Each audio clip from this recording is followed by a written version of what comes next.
C'est compliqué, hein, cette affaire, hein. Ouais. Bonjour, vous le savez, nous avons ouvert le lycée l'année dernière. Et qui dit lycée, dit baccalauréat. Dans un lycée privé hors contrat comme le nôtre, les élèves passeront le bac en candidat libre. La valeur du diplôme et toutes les formalités autour de Parcoursup seront les mêmes. En revanche, il va y avoir quelques différences sur les modalités d'organisation des épreuves. Et c'est ce que je vais vous expliquer tout de suite. Parlons d'abord de ce qui ne change pas. Les épreuves de français de première, à l'écrit et à l'oral. Les lycéens, dans leur parcours, doivent choisir 3 spécialités. 2 spécialités qu'ils passeront en fin de terminale, coefficient 16, et une spécialité qu'ils passent en fin de première, coefficient 8. Ça sera la même chose pour nos élèves. Parlons maintenant de ce qui va changer. Nos élèves, en tant que candidats libres, ne bénéficient pas du contrôle continu. Ça veut dire qu'à la fin de l'année, ils vont devoir aller passer certaines épreuves physiquement. Ces épreuves, ce sont les épreuves d'enseignement obligatoires. Cela concerne l'histoire géo, l'EMC, les langues vivantes A et B et l'enseignement scientifique. À partir de là, 2 options s'offrent à nous.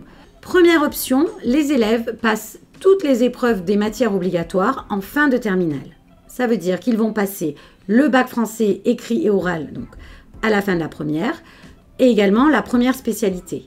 En fin de terminale, ils vont donc passer toutes les matières obligatoires sur le programme de première et de terminale, et s'ajoutera à cela le grand oral, les 2 épreuves de spécialité et l'épreuve de philo.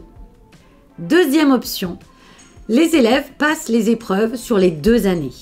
En fin de première, ils passent donc les épreuves de français, écrites et orales, ainsi que la première spécialité, et ils vont passer les matières obligatoires sur le programme de première. En fin de terminale, ils vont passer les épreuves obligatoires sur le programme de terminale et s'ajoutera à cela les épreuves de philosophie, grand oral et les 2 spécialités restantes.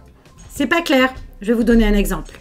En histoire-géographie, qui est coefficient 6, les élèves pourront passer les épreuves de géographie et d'histoire en fin de première sur le programme de première, coefficient 3, puis en terminale, ils passeront les épreuves d'histoire-géographie sur le programme de terminale, coefficient 3 également. Et pareil pour l'EMC, les langues vivantes A et B et l'enseignement scientifique. Quand on passe le baccalauréat en candidat libre, en vrai, c'est quand même beaucoup plus dur que les candidats scolaires. Alors nous, à la Jonchère, on préfère que nos élèves passent les épreuves sur les 2 années. D'abord parce que c'est moins lourd, ils vont pouvoir passer des épreuves en 2 parties, sur le programme de première, puis sur le programme de terminale. Et puis aussi parce qu'on se dit que s'ils se plantent sur une matière, ils vont pouvoir se réajuster pour l'année suivante. En bref, ce qui ne change pas pour nos élèves inscrits en candidat libre, ce sera l'épreuve de fin de première en français, les spécialités, le grand oral et la philosophie. En revanche, ils ne bénéficieront pas du contrôle continu comme les élèves inscrits en scolaire. Ils devront donc se déplacer pour aller passer les épreuves dans les matières obligatoires, histoire géo, EMC, langue vivante A et B et l'enseignement scientifique. Pour ces dernières épreuves, ils ont la possibilité de les passer en une fois en fin de terminale ou en 2 parties entre la première et la terminale. Et c'est ce choix que nous avons fait à la Jonchère pour nos élèves.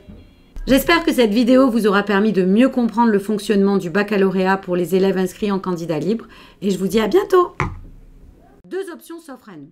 Je crie, on dirait que je vends des voitures. Il faut que j'arrête de hurler en fait. Il faut que je parle plus calme, tu vois, tu peux me le dire ça. Je suis une folle, on dirait que je vends les voitures là. Attention là. Parce qu'il est là le micro. Alors rendez-vous sur notre chaîne pour suivre les aventures de notre école. Et surtout, n'oubliez pas de vous